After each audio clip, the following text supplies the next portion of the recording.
This one I want to do is from Seth Rogen's book. That's right, Seth Rogen wrote a book. It's called Yearbook. It's right here.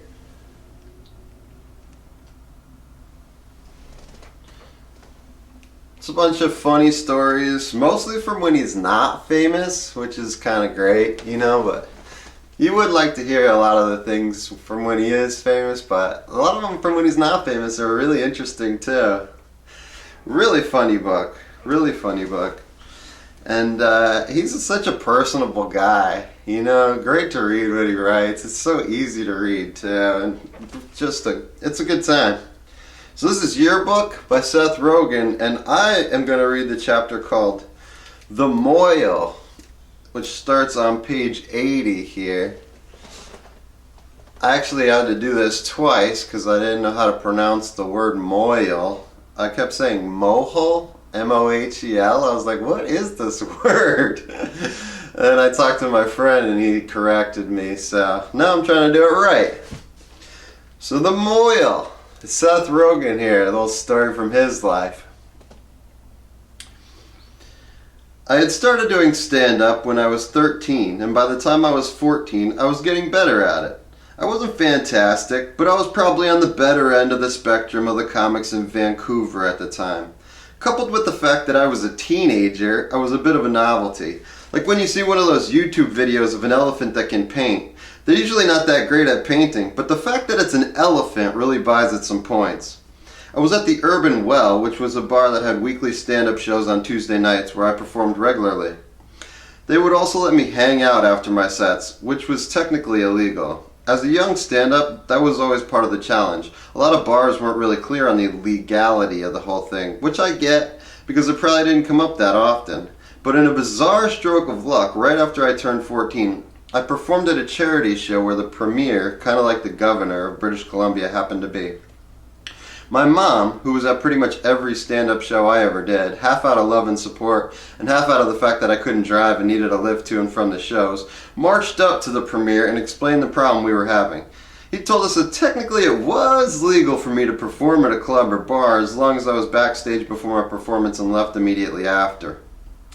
We even got his office to print out the bylaw and mail it to us, and we would carry it around and show it to the owners of the bars and clubs if they hesitated to let me perform. The Urban Well didn't give a shit about any of that and just let me hang out, which was fucking fantastic. Because as a 14-year-old, being in a bar, even when your mom is at, is exciting. Also, the stand-up comics were way nicer to me than they had any obligation to be. As a 39-year-old man, the concept of chilling with a 14-year-old stand-up comic is fucking insane. I would literally never do it. It just seems strange to me. But bless them, these comics would let me sit at the big kids table while they said some truly horrific shit that was so thrilling to hear adults say. So I did a set and was talking to some of the other comedians afterward when a guy in a suit came up to me and asked if we could chat. I remember thinking that maybe he was an agent or a manager who liked my jokes and wanted to send me out on auditions. He had that sort of vibe. Kind of slick, cool, maybe even a bit flashy. I'm not going to say douchey, but I clearly thought it enough to say that I wasn't going to say it, so it was for sure in the mix. I was like, yeah, sure, let's talk, dude. We sat down and he told me that he loved my material and was actually looking for someone he could pay to write some jokes for him. He said to call him if I was interested, and then before leaving he gave me his card. It said, Dr. Stephen Bredesen, Mohel. Now, if you're not familiar with the term, a Mohel is the dude who, in Jewish tradition, performs circumcisions on our sweet, unsuspecting 8-day-old male babies. This was, quite honestly, pretty fucking confusing to me. My mind flooded with questions. Did he want Mohel jokes? Was he giving a speech or a toast at a wedding or something? Was the whole Mohel thing like a day job and he secretly wanted to be a comedian, so he approached an okay teenage comic to write his material for him? Material I remember thinking that would probably have to be about the life of a middle-aged, flashy, maybe douchey Mohel in order to feel organic coming out of his mouth. That was a challenging prospect, considering most of my time was spent listening to Wu-Tang Clan, smoking weed, and playing GoldenEye on Nintendo 64. The next day I called the dude. He told me that the jokes were in fact to be used in his Mohel ceremony, or service, whatever it's called. The thing where they cut the baby's dick tip off. One question was answered, but many more fell into its place. Is that even a good idea? I remember thinking, like, a funny Mohel? Do people want that? This dude is dealing with your baby's penis. Do you want him cracking jokes? I'd probably want the guy slicing the tip of my baby's dick off to be quite serious about it. No horseplay, no nonsense. I cut babies' dicks and I don't fuck around about it. That would probably be the attitude I would want. Also, what if the jokes didn't play? Then you're having your newborn's tiny baby dick circumcised by a guy who's up there swinging and missing comedically? Nothing makes you doubt someone more than seeing them bomb. That would be potentially horrifying for a parent. He explained that he thought the jokes could be good icebreakers throughout the service. People are nervous, he said, and it might be nice to break the tension with some jokes. I was like, oh yeah, of course. That'd be really nice. I should add that I had never attended a circumcision in my life and truly had no fucking clue what the vibe was like, but I kept that to myself. He said he would pay me $50 a joke, and we planned to meet the following week to go over what I had written. Here's the thing. I needed money. I had none. I never got like a formal allowance. My parents would give me money to get specific things when I needed them. I wasn't going to school in a burlap sack or anything, but I didn't have like savings, which was fine until I started smoking weed. Now, weed was cheap back then. When I first smoked it at the beginning of 8th grade, it was $15 a gram. Then I think due to competition, it dropped to $10. This was game changing because all you needed was 3 people to come up with around $3 each. 3 people put in for a gram, you roll 2 fat ass joints and you're all getting nice and baked for the price of a Big Mac. This payment system the Mohel was proposing was kind of vague and for that reason, awesome. No matter what, I could write 10 jokes. So I said, yeah, let's do this. For the next week after school, as I watched Star Trek: The Next Generation, I wrote Mohel jokes. These are some of the actual jokes. He's gonna be the coolest dude in preschool. How many kids his age can say they survived a knife fight? I used to work in Winnipeg, but I had to move in Vancouver. You see, there's not a lot of work for a Mohel who shivers uncontrollably. This is a very Canadian joke. Please give it up for our musical act, the Slice Girls! Now just give me a moment as I oil up the chainsaw! Before putting wine on the baby's lips, which is part of the service. Excuse me, sir, can I see some ID? Just kidding, he for sure looks old enough. He's not driving home, is he? The only problem with being a Mohel is that you get used to the ceremony. Last night I found myself going through a half-hour service before I could cut a carrot for my salad. At the end of the week, I called to tell him I had a good batch and asked how I should get the jokes to him. He told me he would pick me up after school on Monday and we'd go to a nearby coffee shop to go over them. It was raining that Monday and I was standing with Fogel and Evan outside 7-Eleven, which is a statement that applies to about 90% of my life between the ages of 13 and 17. I was bragging that I was getting money for writing these jokes, and my friends were, by all accounts, quite jealous, which thrilled me. And to make things even better, at that moment, the Mohel pulled into the 7-Eleven parking lot, and I shit you not, a fucking Ferrari. Like a brand new, incredible Ferrari. The kind that, if you're in high school, is simply the dopest shit you could ever imagine. The kids in the parking lot looked at it like a spaceship was landing. What is this thing doing here? Where did it come from? What does it want? I was psyched. I turned back to my friends to soak in the last bit of envy and admiration, but their faces did not look envious. Instead, they looked horrified. I was like, what? Sammy Fogel turned to me. Don't get in that car. Me. Why the fuck not? Do I have to say it? What? He's gonna try to fuck you! What? You're crazy. No, he's not. Yes, he will. He's a fucking doctor who specifically specializes in little kids' dicks. What kind of person does that? I'll tell you what kind. The kind who loves little kids' dicks. The kind who chose a life and profession that is based on the touching of little kids' dicks. Shit. He had a point. I struggled for high ground. Well, he slices up their dicks. If he loved their dicks so much, why is he slicing them up? He hates little kid dicks. He's the last guy to want to fuck a kid. No, man. Fogel stared into my eyes.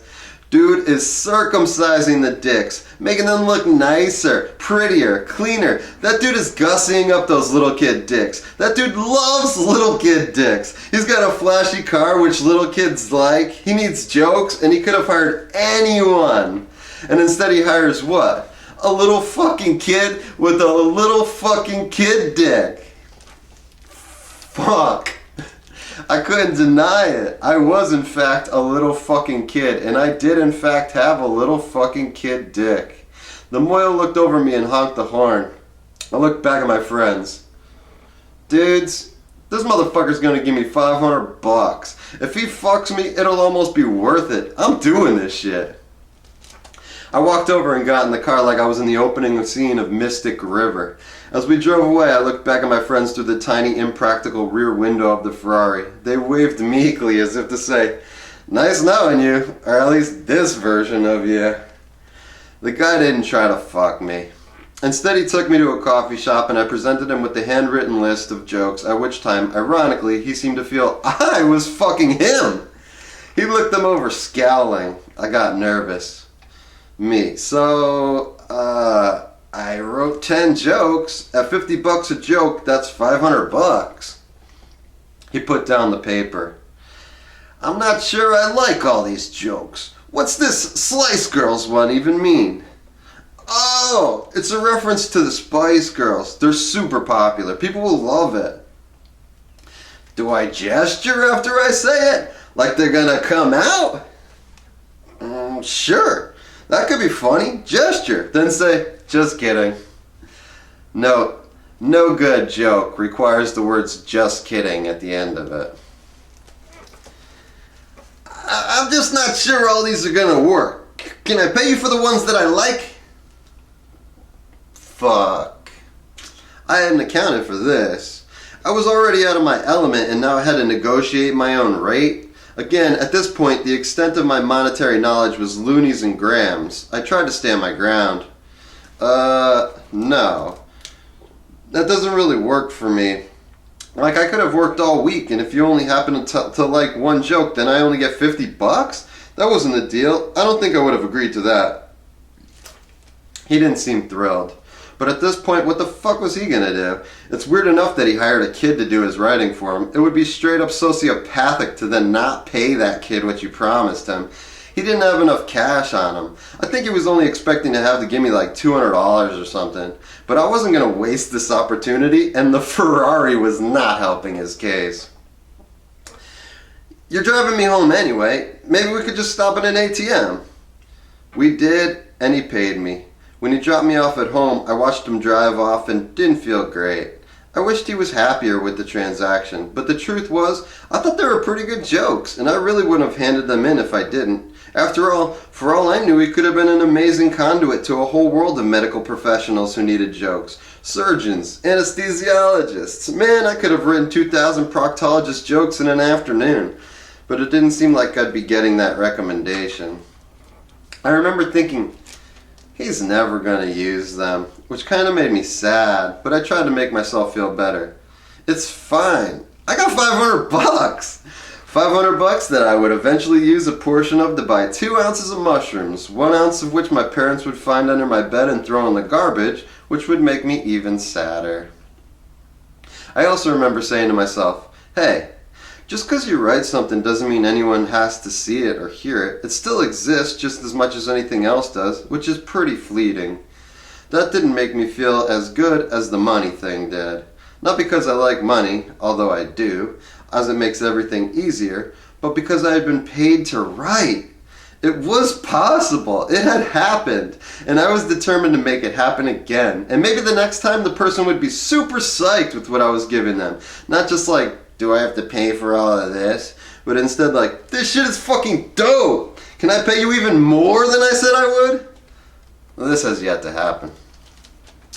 Anyway, it gave me hope, which is what I needed to chase something I really wanted. How much did I want it? I'll tell you exactly how much. Enough to get in a Ferrari alone with a dude who made it his business to ensure the aesthetic superiority of very young people's penises. That's how much.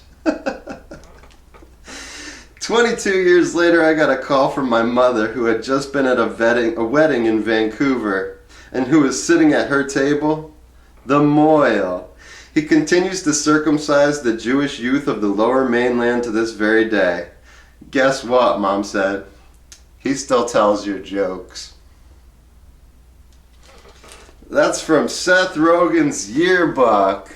There's a lot of funny stories in here. It keeps going for a while. It's a pretty quick read. Definitely give it a thumbs up, a recommendation. Check it out if you got some time.